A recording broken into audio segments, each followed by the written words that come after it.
3 videos in a row about Spider-Man. Guess I'm a Spider-Man channel now. Mind your own business. I'm an award-winning director. Don't insult me by asking me to recite my long and extensive resume.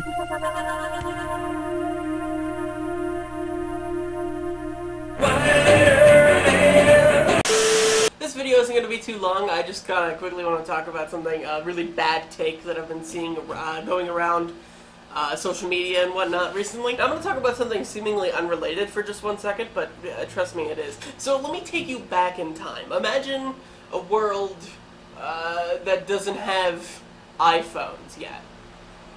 Or did they exist in 2007? I don't know. Take back to 2007. Spider-Man 3 just released. Your shots are so good. I'd love to shoot you sometime. It was bad. Expectations around that film were so high that when it came out, everyone was just... They were disappointed by the fact that it wasn't as good as the first two, and it clearly wasn't. Now let's fast forward a bit. 2011, they're trying to make a Spider-Man 4, or at least we think they're going to make a Spider-Man 4. Sam Raimi keeps having meetings with Sony talking about the potential of the Spider-Man 4 with Tobey Maguire and everyone to come back. It hasn't been made quite yet, but they're in talks. Except they fall through, and instead Sony announces they're going to do a completely new series, a reboot series, with a different director and a different Spider-Man set in a different universe.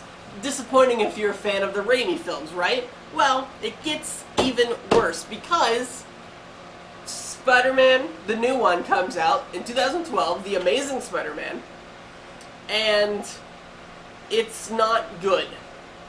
At least some people say. My personal opinion, I kind of like the first Amazing Spider-Man movie. I don't think it's like a masterpiece by any means, but I think that it's still a good movie. I like the interpretation of Spider-Man in it, and I know a lot of people don't like that, and that might be a video for a different day, but I like Andrew Garfield, I like Emma Stone. Mark Webb, I think, actually is a good director. I don't blame him for this at all. I think the writing was okay, could have been a little bit better. That's the one thing that I think desperately needs improving. But the criticism of the movie came down to one of two things, most people say.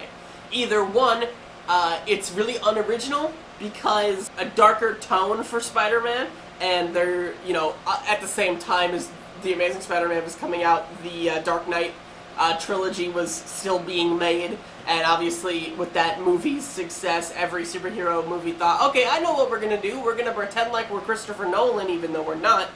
And so, you attach that to Spider-Man, somebody who's not typically that dark of a hero, and you get some criticism for that, which, personally, I think it's fine. I don't think the movie's that dark, but I get where that criticism comes from. The other criticism is that it's not unique because it's not an original story, kinda.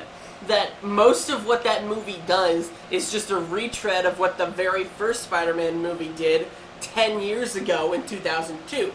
And this, I actually agree with. I don't think you need another origin story for Spider-Man, if you will. People know the origin of Spider-Man. He's one of the most popular, if not the most popular superhero of all time. You don't need to show Uncle Ben getting shot. You need to show him getting bit by the spider. People know that that's what happened. You don't need to keep, trying to show them over and over again. In fact, that's a thing that got criticism in Spider-Man 3, is that they showed Uncle Ben getting shot and they retold the story. Why? People already know that happened. Why are you changing it now? And also, why are you even bothering to mention this?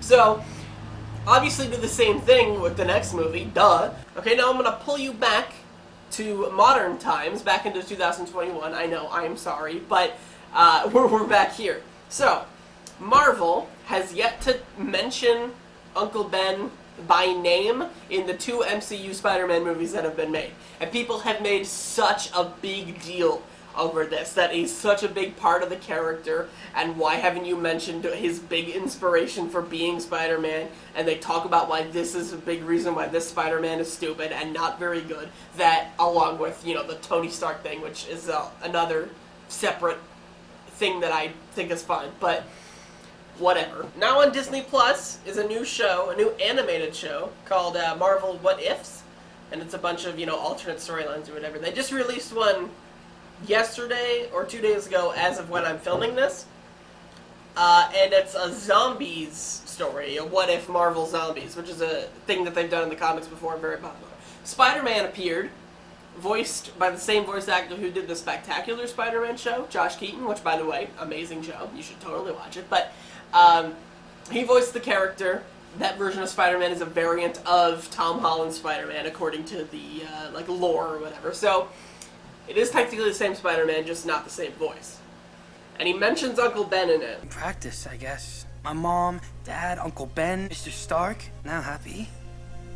I've lost a lot. And everyone on the internet lost their mind for some reason because they're like, oh, now you mention him in a spin-off, you know, animated show on Disney Plus that's not even the same voice, so it's like not even really the same character, even though it kind of is, but it kind of isn't. They're like, now you mention him and now you do this, and you know, this is why the other ones are bad, because you haven't mentioned Uncle Ben or whatever. And I don't understand why people have a problem with this. Spider-Man fans are dumb. That was literally the criticism of the first movie. If you would have went over all the Uncle Ben stuff, talked about how, you know, he was killed and how that's his motivation for becoming Spider-Man, then you're wasting time in the movie because everyone already knows that. You don't need to go over that again in Homecoming. You don't need to talk about it in Far From Home. Because people know the Spider-Man story. They know Uncle Ben was shot because that's the Spider-Man lore.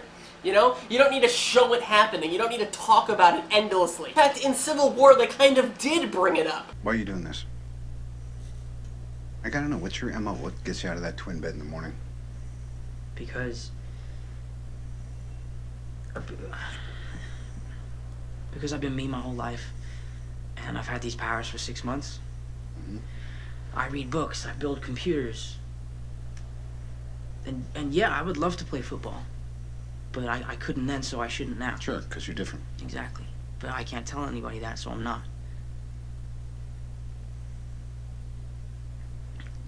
Look, when you can do the things that I can, but you don't, and then the bad things happen, they happen because of you. I feel like people forget this scene even happened because it's very clearly talking about Uncle Ben. So they mentioned it. They mention how, you know, basically the whole with great power comes great responsibility without really saying it, but they didn't really need to.